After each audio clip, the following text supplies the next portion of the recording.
So today's special guest is Clayton Coke from PRMS Limited. Clayton has been running his ethical debt collection agency, PRMS, which stands for Positive Recovery and Mediation Services, for over 11 years now. And the website is www.prmsltd.co.uk. His clients come from all different business sectors and he's seen it all over the years. He's got some horror stories he can share with us and I'm sure that we can all learn from. So welcome to my special guest, Clayton. Hi there, Lisa. How are you doing? I'm very well, thanks. So, okay, so tell me, where does it normally go wrong for people? Perhaps, they've done a piece of work, invoiced for it, not got paid. Is this what normally happens? Well, I've been doing this now for 11 years and I've been involved in law now for a ridiculous number of years. I'm not going to tell you because it will give it away. But in reality, what I've learned, I used to believe that the problem was when the invoice was raised, but now I know that that's not the case. The problem actually starts from the day that the person meets the person, or one business meets another business, and they say that they're going to do business together. It's literally at the point at which the contract or the terms of business is produced. That's where the problem starts. Okay. So what is it about the terms of business? Okay. The problem with most people is there are a lot of people that are doing business without an actual terms of business. They don't have a terms of business. What they have is that they've come up with a plan, and this happens for a lot of companies that are quite young. They have a great plan, a great idea, and they've seen Dragon's Den, they've seen The Apprentice, and they are going to be rich. Okay. No two ways about it. They are going to be rich. So they just think that you just rock up to a networking event, meet somebody, and you say that you're going to do business. They exchange a couple of emails, and whoa, they're in business. Now the difficulty is, you and I know, you and I have been in business for a long time, and we know that's not how it works. But there are still people that believe that is how business operates, and that's how business works. But the problem is that if you don't have a terms of business, and the other person doesn't have a terms of business, then it's effectively the blind leading the blind. Because when it goes wrong, how will you know what the agreement was in the beginning? Yeah, but what if you've exchanged a series of emails or so? Doesn't that count? It helps, but the problem is, what happens when people exchange emails is that sometimes the people's writing style is completely different from their speaking style. I see. So what you would say over the telephone, you might not necessarily remember to put in an email, and vice versa. And that's where your difficulty lies, because what then happens is, and this, you wanted some examples, and I can give you examples. I've got 3 cases at the moment, and 3 cases are all based around one thing: people starting to do business with other people without an agreement, without an arrangement, and relying on vague email correspondence. Yeah, now, but what happened to, once upon a time, a man's word was his bond, and, this is what we verbally agreed, and this is what we said we were going to do? I think you're looking for the Latin expression, meum dictum pactum, my word is my bond. Yeah. That's all over. Okay. It's ruthless out there, and the problem is that once I've got a particular case at the moment, and I can't say too much about it, but it involves a lawyer, and a lawyer, this is a solicitor, and she's effectively claiming that my client has not done something that they should have done, but the lawyer's argument is that she didn't sign the contract. Now, that is a crazy, crazy, crazy argument to use. But because she's determined to get out of the contract, she is determined to use that as an excuse. And this is a solicitor. So it shows you it doesn't matter what walk of life you are. If there isn't anything solid in writing, if there isn't a solid agreement between 2 parties and an intention between the 2 parties, the my word is my bond argument is rubbish. I mean, I think it was Samuel Goldwyn who once said, an agreement, a verbal agreement, isn't worth the paper it's printed on. which if you listen to that phrase a couple of times, what's said between two parties, it means nothing. Not nowadays. It means something in terms of you could go to court, but what you eventually have to do, the fighting that you have to do in order to get there, is so ridiculous that if you'd had an agreement from the beginning, it would have been easy. Okay. Okay. So if someone is in that situation and, they had some sort of verbal agreement with someone, and now this person is going back on that, saying, oh no, we never agreed that, what sort of happens in those cases then? Well, in those cases, what happens is that if I, as a debt recovery consultant, would find myself in a position where I would have to look at what were the intentions of the parties. My background is in law, so therefore I look at what a judge would look for. And the first thing the judge would say is that if you don't have a contract, what was your behavior? Did you do certain things for the sake of it? For example, suppose you worked in an office, and then effectively your employer said to you, oh, you don't work here, but you've been going there every single day for the last 2 years. You haven't been going there for fun. You've been going there to do a job. So therefore, if somebody effectively sets up a scenario where somebody says, I want you to paint my house, the guy turns up with the ladders, with the paints, goes up the ladder, paints it, and the guy goes, I didn't ask you to come here. I wanted you to go next door. The guy goes, listen, I've been painting your house for the last 2 weeks, and you haven't said anything.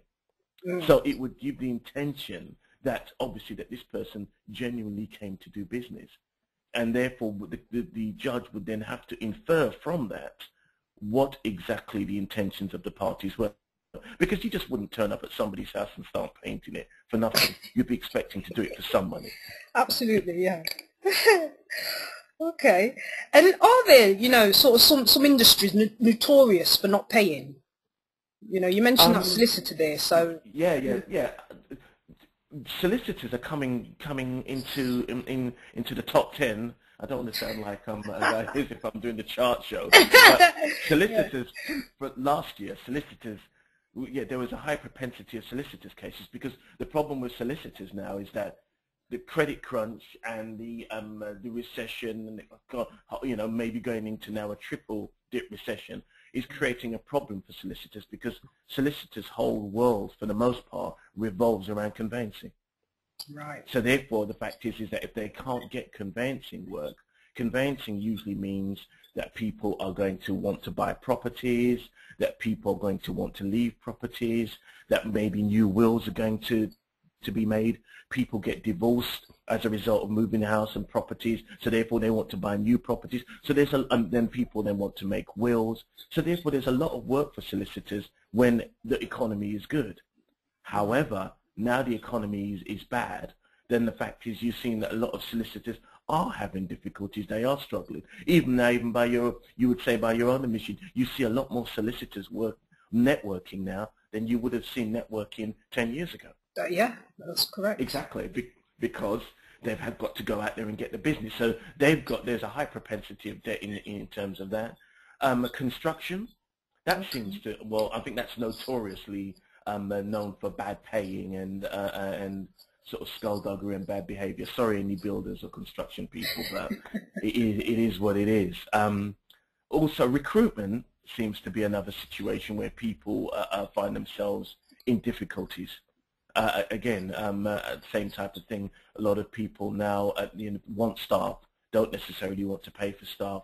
Those are areas that come up, quite a bit. Right. Okay. Yeah, no, it's interesting. So imagine those, there's someone out there, they're in a situation, and say they've tried letters and phone calls to get their money, and they're being given the runaround, I know it's happened to me. I've rang someone, the phone line's dead. You know what I mean? No one's there. Some people might feel like, oh, what can you do as a debt recovery person that I couldn't do myself? Why should I get someone else involved? They won't be able to do anything. I've not been able to do anything. And what would you say to that? That's a great point. That's a great point. And the reason why I'm quite excited about that question is this, and I didn't see that one coming. The reason why I'm quite excited is that I recently did a tweet on LinkedIn and Twitter about a lady who ran a translation agency, and this is a true story. She's running this translation agency, and she's done some translation work for people in the Middle East, and they hadn't paid her, and then she tweeted, and I think they did pay her, but it was £25 light because they'd taken out money for bank charges. She was fuming about this, and she tweeted, you know, these people are reprehensible and they're horrible and whatever the case may be. She's angry. It's not a lot of money. She mentioned them by name in the tweet. Yeah, in the tweet. Okay. So, which is, you know, that's pretty dangerous behavior. She's not a teenager. This lady is a, shall we say, mature lady. And as a consequence of that, what happens is obviously these people in the Middle East have seen this tweet and are not best pleased, so they then get onto their lawyers, who then say that they're going to do a letter before action, and they've done this letter, written to her saying that they're going to sue her for defamation, and they're looking for altogether 100K. Oh my! So your 150, 145, 150 pounds, whatever debt it is, has turned into a 100K lawsuit. Luckily for her, she's one of the few people that's in a position that she is managed to get a solicitor and a barrister who will act for her on a pro bono, which is effectively free basis, or effectively a no-win, no-fee basis. And effectively, that's the situation, and that's the kind of thing that can happen if you don't manage how you deal with the situation. I've had clients wanting to beat people up, wanting to do all kinds of sort of things that I would describe as nonsense, but you can't blame them. They're angry, they're upset, and money and debt are a very, very emotional subject, extremely emotional. So one of the first things that we can do is to stop people ending up in jail. Yeah, no, true, yeah. Or ending up getting sued and living in a cardboard box. What we do is that we are in a position to effectively manage the process. Because when somebody gets on the phone to me, as far as I'm concerned, it's not my debt. I don't have that problem. So therefore, I can be totally indifferent to the whole situation. I care about what happens to my client. And because we're an ethical debt recovery company, we don't want to denigrate the person or the debtor or the person that owes money. That's not what we're there to do. We're there to make sure that justice is served, that our client gets paid, but also that there's, you know, honesty and decency on our part in recovering that money in a proper fashion. So that's what we can do. I mean, it's like anything in life. Of course you can do it yourself. The bottom line is I could get outside my house and put up a ladder and start painting it. But the bottom line is that I'm rubbish. So therefore, it makes sense for me to save up, get somebody who does know what they're doing, and let them actually do it, so I can look back at it and thinking that's great, as opposed to somebody going, "Oh, you missed a bit." Yeah. So you know, if you. But what would you say to those people though who might think, oh, but you know, I don't want my client to, you know, think, gosh, I got a debt collector involved, and you know, I don't want to upset anyone. Right. I'm going to well, how can I put it? Allay that kind of bad feeling or that negative feeling. The problem is, if you are British Gas, if you are Marks and Spencers, if you are John Lewis, if you are Virgin, or heaven forbid, should you are Alan Sugar, do you seriously think that these guys wouldn't hesitate to chase their money? Yeah. You don't get to be big in business. Do you think if you seriously owed Apple money that they would just sit there and basically just say to you, oh, well, you owe us money, don't worry about it, come back some other tunnel, guess what, we'll give you a free brand new iPhone 5S, which hasn't even come out yet because we like you so much. No, unfortunately, what all those organizations will do is kick your butt. So therefore, what we're saying is you don't necessarily have to kick your butt, but you have to be respectful of your own business, that unless you pursue your debt, you will find yourself without a business. Simple as that. And that's what happens. No, I once met a lady and she told me, oh, you know, my business, you know, my business fell because it grew too big. Sorry? How can your business fail Because it grew too big. How can it fail? Because it Yeah. grew too big. It's complete and utter madness. Your business failed because you had more money going out and you didn't have enough money coming in. Yeah. And that is the reason why businesses fail. So therefore, people who feel that there's a stigma about debt recovery, I can understand that, and I really do see the point that they're making, because in the old days, people would be called, you know, Bob and Steve and Mike, and they would go around and duff people up. I'm sorry, any Bob, Steves and Mikes. It's just a generic word or generic name. I mean, these guys would be aggressive. They would be very and unfortunately, those people are still around. There are some of them. Well, you're not like that. Well, the whole point, no, because the fact is, in reality, to be totally, you know, not to put too fine a point there, I'm a nice guy. I'm a reasonable guy. I'm a genuine guy. I'm there to work for my client. I've come from a legal background, so that's the ethic and that's the formula that we work to. We don't work in a fashion that makes people feel that it's unprofessional. Our total ethos is all about professionalism. It's about things being done right, things being represented in a proper way, and showing people that therefore you can run a business and you can put these things in place.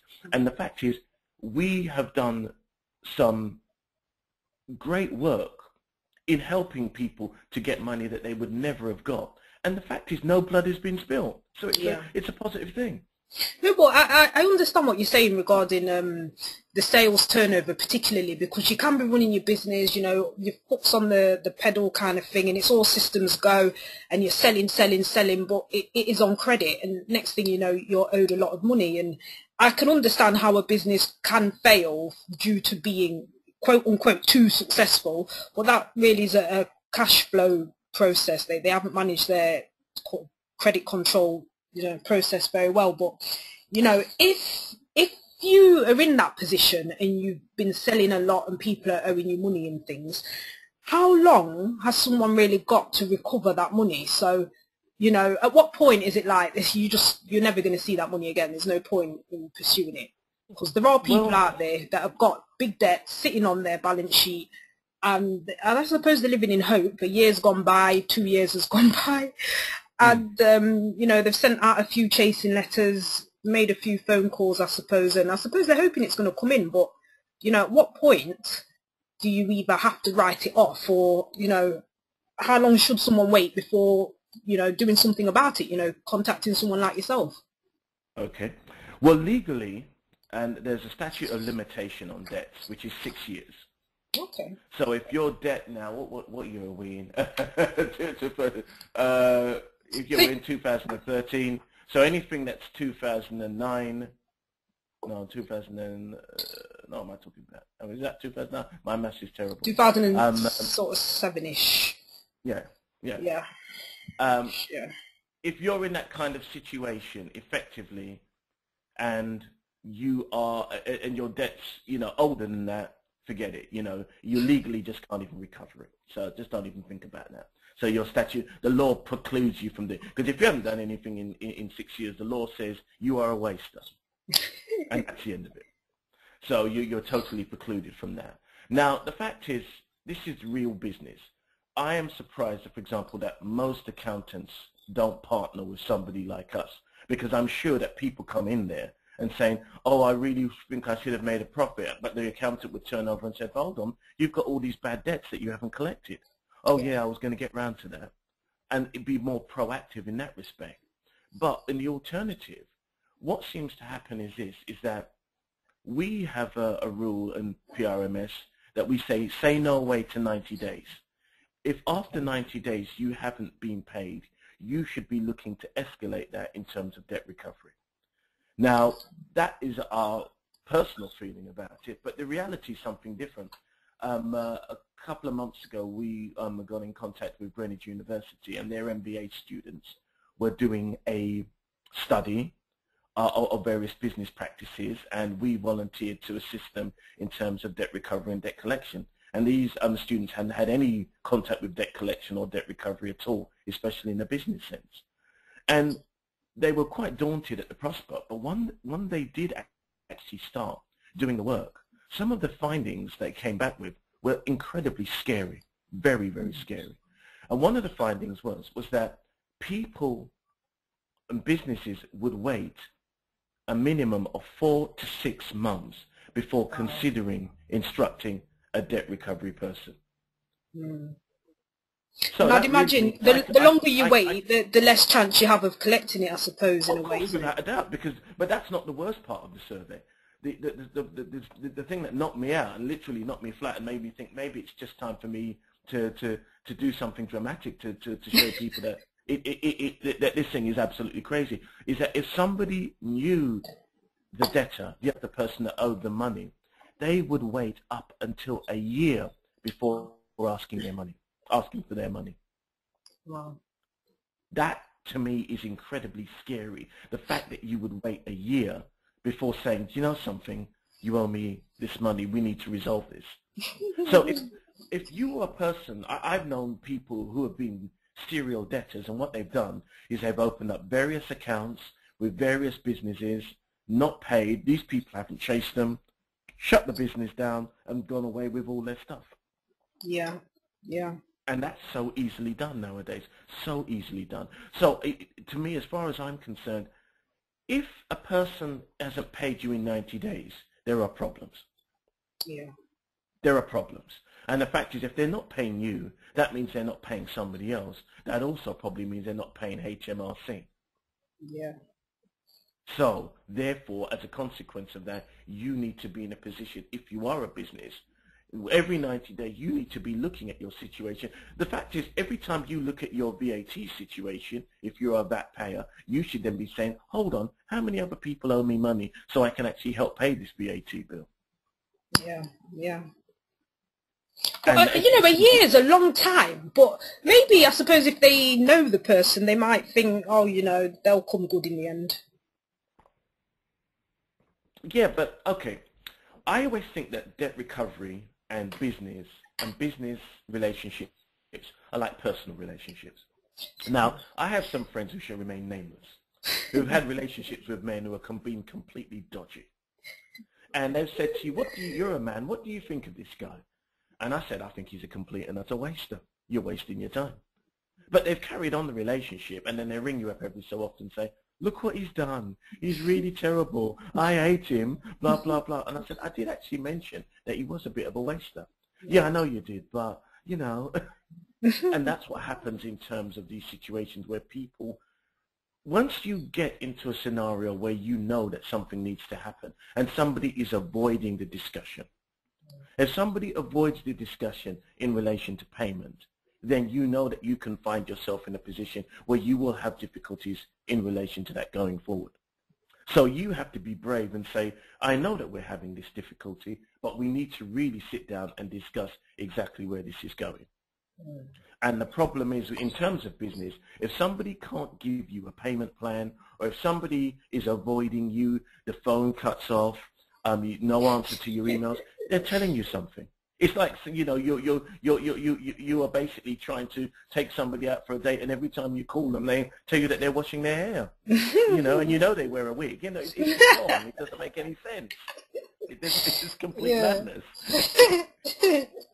So, you know, you have to be brave in business. And the fact is, you know, they say fortune favors the brave. And the people who are proactive and the people who are in a position to do something will actually get up their butt and say, do you know something? They'll put all their debts together and say, do you know something? I need to pursue these. And if you don't feel that you're strong enough to do that, and not everybody can, you need to find somebody that you like, that you can trust, who can do that for you in order to A, retain your reputation, and B, recover your funds.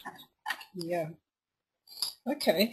So how do you charge? How does it work? Someone was, you know, thought, yeah, I've got a debt or two. Yeah, I need help with this. This is a slightly different model to a lot of people. We have 3 levels, effectively.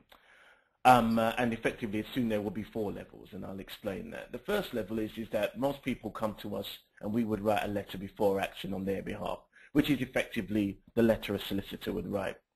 And effectively, what we tend to do with that letter, that's an exploratory letter. That basically says to the debtor, this is what is happening. We think you owe this money. please contact us, and it opens up a dialogue between us and the person that owes you money. So we charge a basically flat rate of £20 for that, because we give it a value. Because the fact is, as you and I have learned in business over the years, if something doesn't have a value, people do not value it. Yeah. So our main source of income, or whatever, our main source of charging, for want of a better word, is the recovery fee, and which is what we do is we charge 12.5% of what we recover.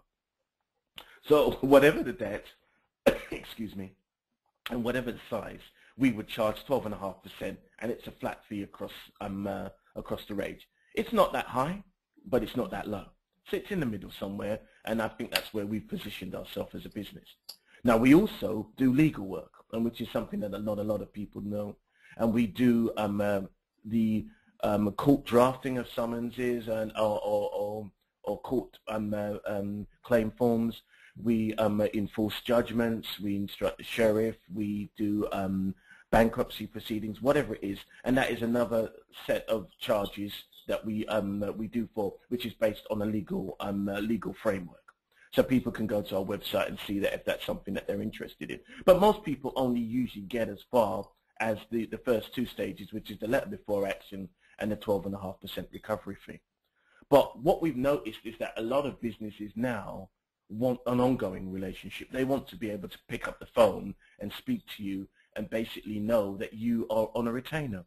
So we've created some packages, which you've got the exclusive on, because we haven't even officially announced it yet. So you've got the exclusive, yeah. And we've got basically 4 different packages that I'll let you into the secret, because obviously it will be good for you, which is named after buildings in London. So there's a Shard package, a Canada Square package, a Heron Tower package, and a concierge package, which basically allows a multitude of services. And they're pitched at different levels for different companies and different sizes and different needs.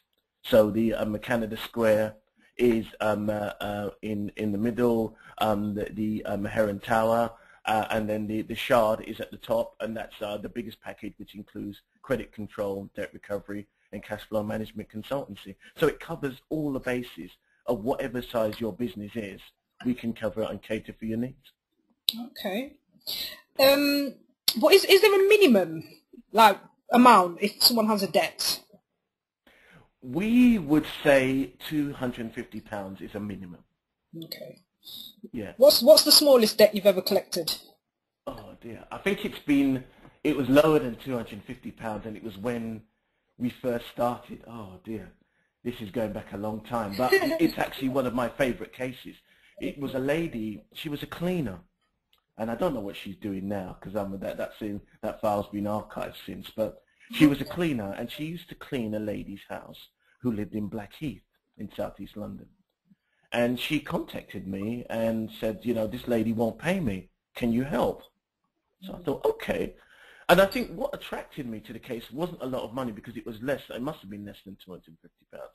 But I felt that one of the things about PRMS is the ethical debt recovery side, is that we believe that there's a certain morality in helping a smaller business recovering money that would genuinely help them progress in their lives. So I said to her, why hasn't she paid you? I mean, and this lady was literally paying her £5 an hour. So it was, I felt it was, I was appalled, and I thought that there was, there was some moral value. And one of the things of being able to run your own business is that you can choose to take the cases you want to do. Yes. So we then decided that we were going to take this case on, and I tried to contact this lady, and I telephoned her, and I said, I understand that there's a certain amount that's outstanding, and I'm instructed by your cleaner. And she was a very snooty lady, and she said, how dare you contact me, at my work address. I don't feel I need to speak to you. And she was very, very rude. And even when PRMs, we're contacting people, one thing that people will always say consistently is that we're extremely polite. Just because you owe money doesn't necessarily mean that you're a lesser person. Yeah. So what we've done is effectively to contact this lady, and she was just rude, plain rude. So we said, okay, you're obviously not going to listen. So then we issued proceedings in the county court, And then we got a judgment. And we got the judgment, and obviously she then was still not paying. So effectively, I knew where she worked. So I basically sent the bailiffs round, not to hurt her, because they were going to serve an attachment of earnings, so that this money would be taken out of her salary. At which point she went completely and utterly ballistic, went through the roof. And I remember receiving a 3-page letter from her husband, who was a legal exec, which is my qualification and my legal training and background, telling me what a terrible person I was and so on and so forth, and which is par for the course. But the problem is, I don't think his wife had honestly sat down and said to him, darling, I love you very much, but I haven't paid the cleaner for 4 months. Yeah. So we did get her money, and I always look at that as a great triumph. And for most people, they'd say, what's so special about that? But to me, it was the idea of somebody who was in a powerful position being able to effectively rip off my client, Yes. who would leave her home to clean somebody else's home. Yeah. And I felt that was just morally wrong. And the fact that we were able to do that, felt it wasn't really about the money. It was about the fact that justice had been served, and the person who would never that £250 or whatever it is after the judgment had been given was important to her, and that was a lot of money to her. So therefore, as far as I'm concerned, when I'm dealing with businesses, I know that a £2,000 debt or £3,000 debt is something that most small businesses can't afford to throw away. You can't afford to take a hit on that.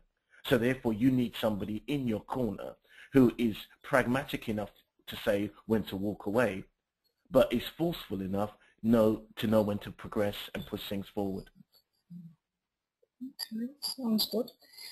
And so in order to get started, if someone's got a bad debt, what is it that they need? So I know you've mentioned like a letter of engagement or some sort of contract, ideally. That's correct. Because that's where it all starts, doesn't it? Yeah. Because the whole point is, the first thing that I ask for 3 things: the letter of engagement, the contract, the terms of agreement, terms of business, whatever you want to call it, the bit of paper that says we are doing business, or this is the terms under which we're doing business. Secondly, the invoice. Right. The invoice basically says, this is what I am supposed to have done, this is what I'm charging you for, this is the bill that needs to be paid. Lastly, the correspondence. What's the correspondence? Because normally the hints and the clues are picked up in the correspondence. What does the correspondence say? Does it basically say that the terms of business have changed? Does it say that there's been a difference in a situation? Does it say that there's been an amendment and nobody's really amended the contract? You know, all of these things are things that we need to know. So the letter of engagement, terms of business, the invoice, and the correspondence, those 3 together allow us to start work on our client's behalf. And how long does it take, like the cleaning lady, like how long would that take for her to get her money? How long will a case take? Well, it really depends on how obstinate and how difficult your debtor is. If your debtor is a person, or the person that owes you money is a person who's genuinely forgotten, you could get your money within a week. Yeah. And, you know, with bigger companies, to be totally honest, if you're dealing with, a lot of people are afraid to chase bigger companies, or afraid to basically ask people to chase bigger companies. The fact is, they won't pay you unless you ask them for it. If you seriously, you know, Sainsbury's, and I don't want to badmouth them because they are alleged to have signed up to this government-backed agreement that encourages companies to pay within 30 days. But up until recently, up until that agreement was signed, Sainsbury's took 6 months to pay people. I better keep my head down if I go in there for a bakewell or something. But you know, allegedly they took 6 months to pay people. You know, and the fact is, you might think, "Ooh, I've got a fantastic contract with 6 months." You know, your contract with Sainsbury's, and then you're thinking to yourself, "Oh my God, 6 months, I could lose my home by then." And that's the thing. So therefore, if you know, for certain situations, it can be a week. Sometimes it can be 2 weeks, maybe a month. If it goes to court, it can be 3 months. And what if, like, the person's lost contact? You know, maybe the person who owes the money has moved address and something like that. Maybe they've got an email address for them. Can you like find them, track them down?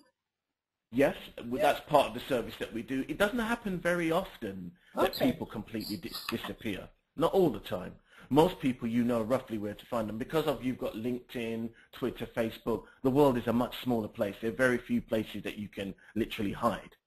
But one of the things that I will say, it's important for people, I always say during the lectures that I do and the seminars that I do, nobody would necessarily go to a party and pick up somebody and take them home if they don't really know anything about them. It might be exciting, but it's not advisable. Same thing in business. The key thing is that the more you know about your person that you're doing business with, the easier it makes the recovery process. So therefore, tracing people is something that occasionally we have to do because people often do disappear. So people will come to us, they will give us the details. We will then instigate a trace and to find out where that person lives, what their telephone number is, and so on and so forth in order to re-establish contact. So that can be done. But it's always good that there's a saying that, you know, keep your friends close, keep your enemies closer still. Yeah. And then in terms of the people that you do business with, it's good to know what's happening in their world and to see if they're still around, because when people just disappear like that, it usually means that there's a problem. Well, what if, you know, you, I don't know, run an internet business or something and you get an order and you know, fulfill the order and send it off and the person owes you some money or 50% of the money or something and maybe, I don't know, you've never met them or something. What if you've been extending credit to people like that? You know, because like you say, you know, the world is a smaller place now. Mm-hmm. Well, let me tell you this, and I can tell you another horror story. And I must seem like I'm Vincent Price. I keep telling people horror stories, but these are like fairy tales. These are cautionary tales to warn you about something, about the big bad wolves out there. Now, I think the problem with credit is this: it's like going to a casino. You should never go to a casino and spend more than you can afford to lose. If you can't afford to gamble, don't gamble. Same thing with business. I had an alarming case a couple of years ago when a lady telephoned me from Switzerland. I thought, whoa, we've gone international now. And so she rings up because obviously I'm in the same location as the debtor. And then what it appears is that she was responsible for selling hair products. And what must have happened, she got an order from somewhere in South London where PRMS is based. And that order was for 9,000 Swiss francs. She thought that she'd been sent a copy of a banker's draft, or what appeared to be a banker's draft. And unfortunately, it was a complete fake because the money didn't arrive. She sent off £9,000 worth of goods, and that was the end of it. And she was on the phone crying to me. No, yeah, I mean, it was heartbreaking, heartbreaking. What can you do? You know, she's in Switzerland. I can't even give her a hug. You know, it's terrible, terrible. What I say to people is, in terms of internet business, it's worth trying to get the money up front if you can. If you can get the money up front, that's fantastic. Some people might not pay you up front, but at least a credit card or something, if you can get something and wait till that clear, especially if you're doing high net worth, high value goods. Yeah. You know, the 9 grand, can you imagine it? To lose 9 grand, that would be terrible. I think I would have got locked up with my anger in terms of that. To lose that kind. So it's all, the problem is, if something seems too good to be true, it usually is. That's the rule of thumb, and, you know, there are some times when it's not necessarily true. You know, if somebody says to you, I'm Richard Branson, blah, blah, blah, and, you know, and I want to buy these goods. I said, okay, I'll meet you up, Ricky. So tell me where. Yeah. You know, doing business, because we're into this thing about meeting somebody on the internet and doing business and so on and so forth, the amount of money that I've been awarded on the internet, I'm actually a multimillionaire. You do appreciate that. Based on the amount of money that I've been, last year, was it the day before yesterday, I got 2.5 million. That was fantastic. I'm really enjoying spending that. So, but, you know, that's the reality of these things. The ultimate point is that people need to be wary of who they do business with. If you've never met them, and you've never met them on more than one occasion, you need to really build up a relationship. That's how business used to be done.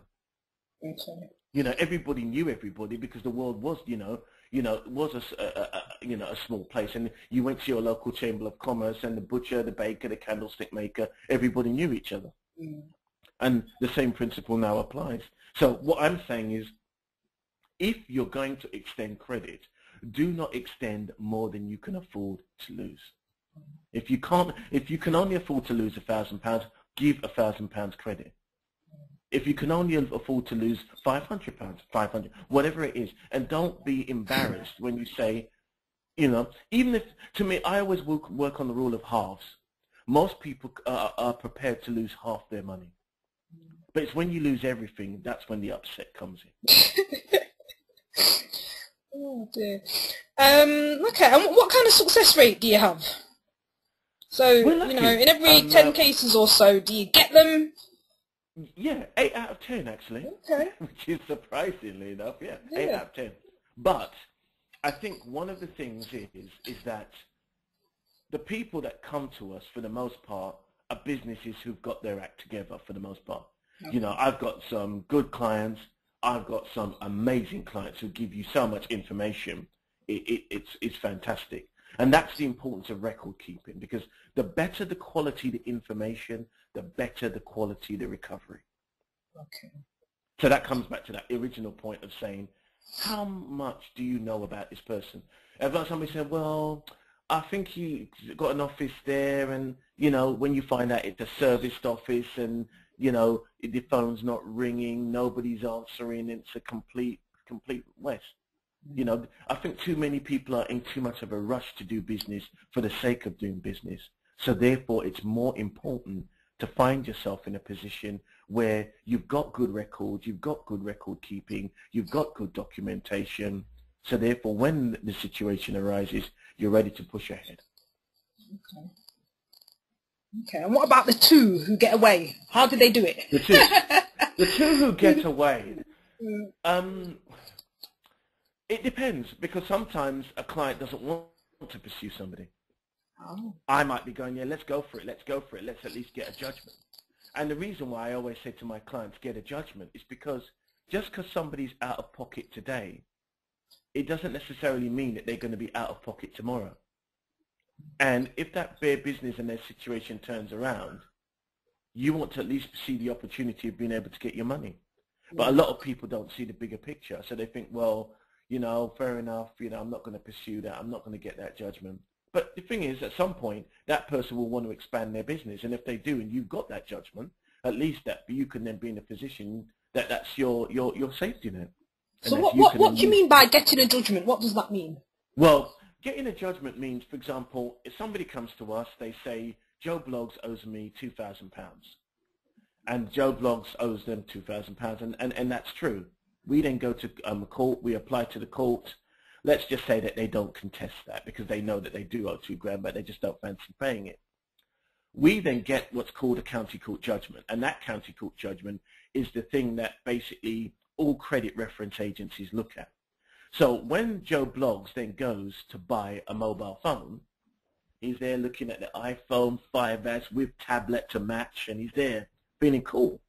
And then the guy does a credit check, and he goes, we've got a problem. And the guy goes, what's the problem? You know, there's just a problem. You need to go and do an Experian or Equifax search. He does the Experian and Equifax search and finds out that he's got a judgment against him, which you've obtained via PRMS. Now, in order for him to get his iPhone and to get his tablet, he's got to clear off that judgment and to make that judgment get paid in order to move forward. Or, for example, suppose he wanted to get a house. He then meets the love of his life, and he thinks, oh, God, this woman's fantastic. We're going to be happy together and have kids. They then sit there in front of the mortgage broker, and he says, oh, I've been in business for 12 years. I've never had any problems at all, and that's fine. The wife says, yeah, everything, or wife says, oh, this is fantastic. You know, we're going to get our new house. We're going to have a garden and a picket fence. It's going to be lovely. Then they get a call from the mortgage broker, and it says, we've got a bit of a problem. Joe, have you got a judgment against you? No, what judgment? Not a judgment. Oh, well, there was a judgment against you X amount of years ago, blah, blah, blah, blah. I don't remember. I didn't get that. Now he's got a problem because the judgment that you've obtained against him has come back to haunt him. So he needs to clear that. So that doesn't necessarily, that means you will get your money at some point in the future. So, you know, these things are things that people need to look at. And the thing is, that's why debt recovery and debt recovery agencies like ourselves can be very helpful in that respect. Because at least we can always say, for the two that don't get away, so let me answer that question just in case anybody thinks I've dodged it. There is always going to be a situation where people are going to get away. Now, that could be the information that we have. It could be that that person basically has crashed their business and there is no business left. So there is always going to be a percentage of that. But if people stick within the confines of what we advise, which is keep good documentation, have good contracts, or at least a contract, and act within 90 days, that will then solve a lot of your problems. Because to be totally honest, from the date that you've raised your invoice to 90 days, very rarely will you get a large or high propensity of people going bust. But if you've had a debt that's, you know, I've got a client at the moment, and he's got a debt that's outstanding since July last year. Yeah. And he approached me about 6 weeks ago. Now, the fact is that the person that owes my client the money is effectively saying, oh, I will pay you once I sell my house. Now, the big clue is that, A, he may never sell his house, but notwithstanding that, he's also had an offer on the house which he's refused, which means my client's never going to get paid unless he does something proactive. So sometimes you've got to put everything in place to be successful. You know, I know that you as an individual, you read a lot of business books and business success books and so on and so forth. And one of the things that you find out with most people successful in business is that they do the preparation. Yeah.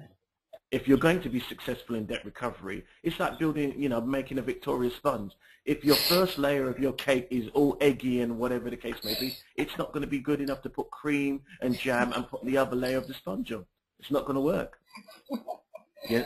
You know? So, you know, you need to have that foundation, and a lot of businesses really do need that foundation in making things happen. Because the problem is what they're doing is that they're trying to do debt recovery, but a lot of people come to you and they say, oh, I do my own debt recovery. And I'm thinking, great, fantastic, you're a very talented guy, and I wish you all the best. You know, there's nothing wrong with that. I don't have a difficulty with people that can do their own. And that's great, because at least that is a progressive way you're doing something about it. They've got the benefit of time. But when you've got one person who's a graphic designer, they're in their back bedroom, they've got the pick up the kids at 3:30, they've got the phone ringing, their mobile's going, and they're trying to get new work in, they're coming from a networking event. Whew. Have you got time to chase people that you've already done work for? No? Yeah, yeah. No, absolutely. Absolutely. And is it only like business debts you deal with? What about personal debts? Like if I lent a friend some money and like, nah, they've not paid me back. Yeah. Well, I'm going to be honest about it. When we first started, we used to do a few of those debts. And to be totally honest, the big problem that we have is that you spend all your time trying to prove that the debt took place. Yeah. That's what the difficulty is. Because remember, we've had a couple of cases, what I call the boyfriend cases or the Judge Judy cases, where ladies, for some strange reason, it always seems to be ladies who seem to have lent men large amounts of money. Now, I've never met any women that have lent me large amounts of money, so I can't really speak for what happens from the man's point of view. But these women seem to have lent these men who they are romantically involved in or quasi-romantically involved in large amounts of money. And the fact is they didn't want to get it back. Now, as anybody's ever had the pleasure of watching Judge Judy in the afternoon will notice that as soon as money's lent, as men seems to press this button called "it was a gift," and that's the kind of thing, those those dolls where you pull the string and it says a few spoken words. And I think most men at that point says it was a gift. Now the fact is you spend all your time trying to prove whether it was a gift or not. So therefore, the difficulty that you have in dealing with those cases, and we have dealt with them before, but it's something that we want to move away from, because effectively you get drawn into a very heavy personal scenario. And it stops becoming about the debt. It becomes about people focusing on the emotional aspect of it. And you then have to take your time to steer them away from that. So, you know, it's we've moved to the business to business debt recovery situation, because it's just a lot safer. I can imagine. But what if, like, someone's not sure? Do you like have an initial chat with them first, or they can drop you an email and then you can decide if it's something you can take on? Yeah, I mean, the fact is, yeah, we're always contactable by email. People can always just drop us a line if they think that a chat. Yeah, they can have a brief chat. Fair enough. We basically work on the principle is 15 minutes. Within 15, you can get 15 minutes of fame. But, you know, whereas we promised that. But in 15 minutes, we can tell you whether your case is a runner or not. Okay. So this is the reason why when you ask on the 80% success rate, is that even just getting on the phone, we can just tell you whether your case is a winner or not. Okay. Now, we can't guarantee exactly how much you're going to get back. But bearing in mind for the amount of years that we've been involved in debt recovery and in law generally, we can give you a good idea as to whether your case is a plausible one. And we will always give you an honest opinion. It may come across as being quite brutal. We're trying to be as touchy-feely as possible these days going forward. But we do like to be honest and say that please don't do this. A gentleman once rang up and said that he wanted to recover some money because he purchased some Tom Jones tickets for his wife. And we do get these requests, and so basically he bought these tickets to wine and dine and romance his wife with Tom Jones singing away. Unfortunately, the person that he'd bought it from was basically a shark, and he'd set up this registered address from this house, and he wanted to know what he could do. And I said, unfortunately, there's really not much you can do at all. And he was threatening to go around and punch him on the nose, and well, I think he was going to punch him a bit harder than that. And I then suggested to him that it actually might not be a good idea for him to do that. That would be quite negative, insofar as that the fact is that his wife would be very happy when at the end of the day he could go out and get some more tickets, instead of which she would be visiting him in the local prison. And you know, which wouldn't go down too well. So therefore it's best that you avoid getting into a confrontation and just put it down to experience. And sometimes that's what people just want to hear. They just want to hear the truth. What's the preferred way in which people can get in touch with you? Is it by phone or email? Both. I mean, the fact is that to me, ultimately, if they send me an email with their situation, then at the end of the day I can process that much more quickly. Okay, I will give it out again at the end, but just for the benefit of us at the moment, what is your email address? Our email address is info, I-N-F-O, at P for Papa, R for Romeo, M for Mike, S for Sierra, L for Lima, T for Tango, D for Delta.co.uk. But people can call us as well on 0208 291 1177. That's 0208 291 1177. Okay. And you are UK based, but do you accept clients from abroad? I mean, you know, you mentioned the lady who, you know, sort of contacted you from Switzerland, so yeah. But the person who owed her the money was based sort of here in London, UK. That's correct. But I think that what's happening now, as you said, with the situation, we've got partners, or people that we work with, who are based in Malta, Eastern Europe, Amsterdam. So therefore, we're actually broadening our network to encompass those things as well. So you know, it's not purely just based on the UK, because unfortunately now debt is international. Yes. And it's everywhere. So therefore, you will be doing business as well. So we do have partners in other countries that we work with, and which can obviously help with that debt resolution also. So what if though someone's like tried to get a debt and hasn't really been successful? I don't know whether they've used anyone else or not, but is it like, can you still take a look at a file like that, resurrect it if possible? Of course, You have to we be will like, always. We will always do that. We will always, if somebody comes to us with a case, we will all, that is why I say 15 minutes is important, because within 15 minutes, once we've looked at a file or looked at a story, we can see whether there is any mileage in it. okay. Whether there is, because ultimately, we're a debt recovery company. You know, we're an ethical debt recovery company, but ultimately the bottom line is our job is to recover money for our clients. Okay. That's the key thing. So we need to know that before starting work, we don't want to waste their time, raise their hopes. We need to manage their expectations. If we think that you may only get 50%, we think, listen, you've got a chance of getting 50%. You've got a good chance of getting 50%. Can we guarantee you're going to get all of it? The guy may not have all of it, or the lady may not have all of it.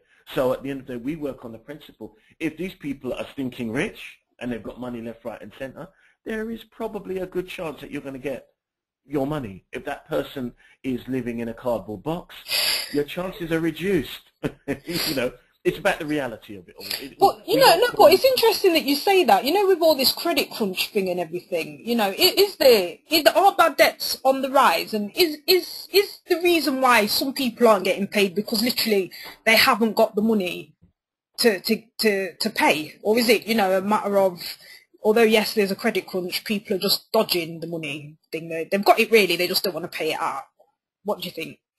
Well, it's a bit of both, because when I first started, people would come up to you, and I remember when I first started doing debt recovery, I'd go to a networking event and I'd say, oh, hi, I do debt recovery. People would either laugh or they would turn around and go, oh, I don't need that. Now, when I go to a networking event, now the first thing that somebody says to me is, oh, you must be really busy. And if they keep, it drives me up the wall actually, but people keep saying that. I mean, because it's just a natural thing. They think, oh, right, things are bad, things are... It was actually easier to recover debt 11 years ago than it is to recover debt now. Wow. And the fact is, the key thing is, now, it's not that necessarily the money isn't out there, but people are waiting too long to deal with their situation. So therefore, by the time you get, I'm instructed and I get to somebody's got a work that they did in January. They've waited the 4 to 6 months that I described earlier in the Greenwich University study. So that brings it up to about June. So that then brings it up to June. Then they instruct me, and then basically it takes me another month to get to the stage where I find out that these people really are complete and utter jokers. So then I issue them proceedings, which then takes me another month. And then if they haven't responded to that and I get a judgment and I do that. So you're talking about nearly 9 months, the whole process, if somebody follows that rule of thumb. So by which time, there are certain people who genuinely don't have the money. But I believe those people are in the majority, and the minority, I should say. Okay. The majority of people have the money, but they have other commitments. So therefore, effectively, the person who brings out the big guns, i.e. PRMS, are the people that get paid. Yeah. And that's what a lot of smaller businesses don't understand. That the fact is, it's like when you're at school. When you were at school and there was somebody who was bullying you, if you said, I'm going to get my big brother, that person then thought twice about bullying you. Yeah. And I know from certain of my clients that in reality what happens is this. The fact that they're in a position where they are able to effectively say, I've got a debt recovery person, I've got a credit control company, I've got a cash flow management consultancy company, I've got PRMS. That person then thinks, oh my God, this person's got some backup. And that's what helps to escalate the process, because people then start taking you seriously. Because whereas before, when you're Billy No Mates and you're ringing on your mobile, which has got the credit running out, you know, you're in a position... Nobody takes you seriously. Yeah, no, you know, but it's true. And I also think, you know, when you do get a letter, you know, on official looking paper, it does make people kind of sit up and think, oh, you know what, we better pay them because, you know, they're jumping up and down. You know, it does work. It is effective, I have to say. Oh, it's very effective, but people don't know how effective it is. The first thing that people say to you is, what can you do? Yeah. And what they try to do is they try to do your magic. Now, you see, the thing is, you know, you've been running Googles and very many other organizations for quite some time. I wouldn't rock up and say, do you know something? I can do that, Lisa, yeah, you move aside, I can do that Googles. It's easy, innit? Just think, I've got a calculator, that's what does it. It's not going, that's not how it works. Yeah. The reality is that people become an expert in their field. If you've done your 10,000 hours, which is the accredited time for becoming an expert, you know what you've done over a period of time.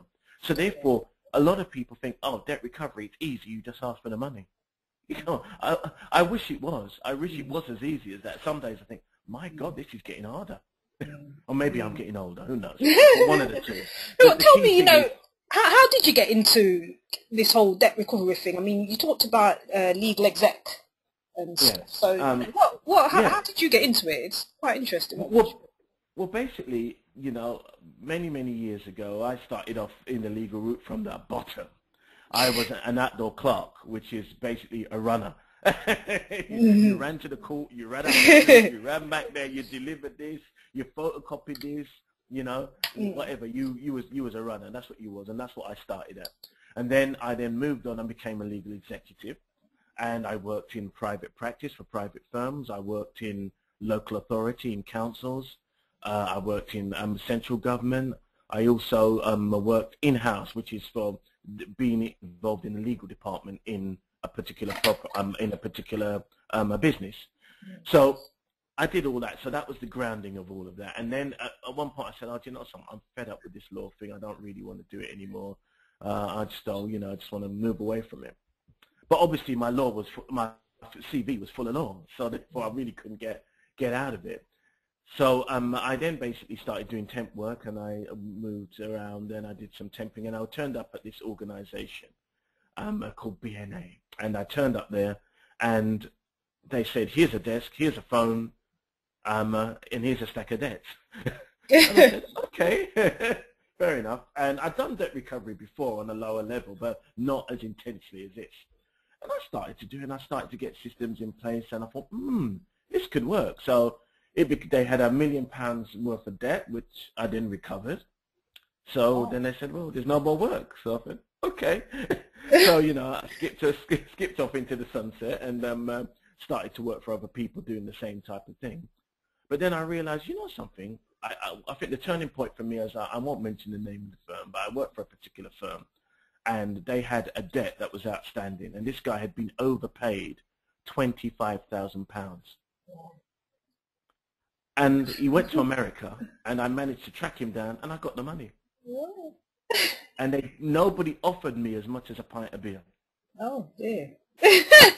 So I then realized, hold on. A, I'm good at this. B, I'm being undervalued. C, it's time to do my own thing. Yeah. So therefore, then I just basically started to set up PRMS, and it's been very slow at the beginning, because people were just so anti the idea of debt recovery, very much anti the idea of ethical debt recovery.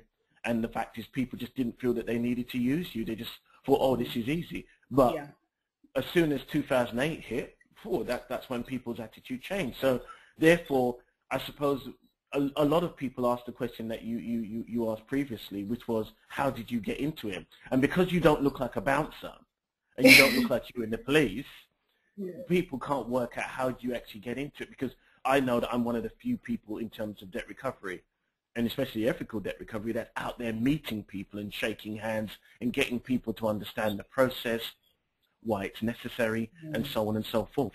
So, having that legal background is extremely helpful, because I know a lot of my competitors are in a position where they will do the legal work for you, but they will charge you more than an arm and a leg. They'll take your whole body, So it's, to have it all being done and just getting that on tap is, it's good for companies. And I think that the whole point in that kind of service, it's not something you need every day, but it's something that you need in your armory. You need it in your toolkit. There are certain things, if you've got a sewing kit, you're not going to use every day, but there's certain things you're thinking, where is that? I need it.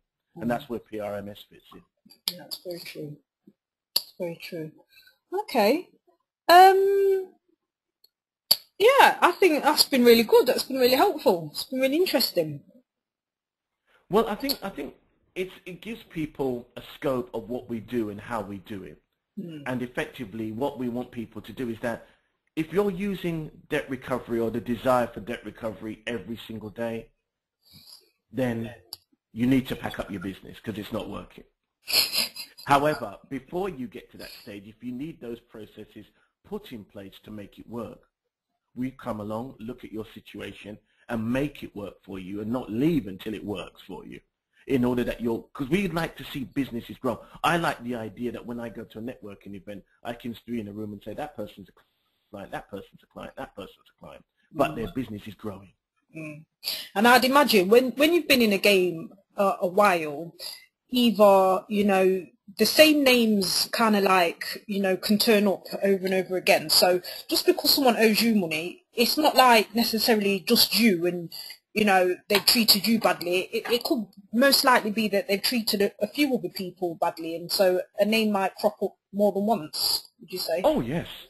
Oh, yeah. But, I mean, there are certain people who I have great pleasure in when I am on LinkedIn looking at people who, you know, represent themselves as these fantastic individuals and so on and so forth. And then you think, that person's a bloody crook. And the fact is, I'm a great person to know because I know all the crooks. Yes, yes. I know all the people that won't pay you. Even our services alone are worth the entry fee based on that, because we can say, well, that's a person to avoid, that's a person to avoid, that's a person to avoid. You know, that's a value add that you won't see on our website. No, it's true, it's true. Okay. All right. And so just once again then, the best phone number for you is 0208 291 1177. And your website is www.prmsltd.co.uk. And you can be emailed on info@prmsltd.co.uk. Okay, excellent. So, thank you very much, Clayton. So, I have been speaking to Clayton Coke from PRMS Limited. They are an ethical debt recovery company. So, problems, issues with credit control, credit management, debt recovery, then do contact them, drop them a line, info@prmsltd.co.uk. Ring them up. The details are on the website. Have a chat with them, see if they can help you. I'm sure they can. And that's me, Lisa Newton of Googles Limited, signing off. Thank you for your time and attention. Hope it's been useful, and I'll see you on the next recording.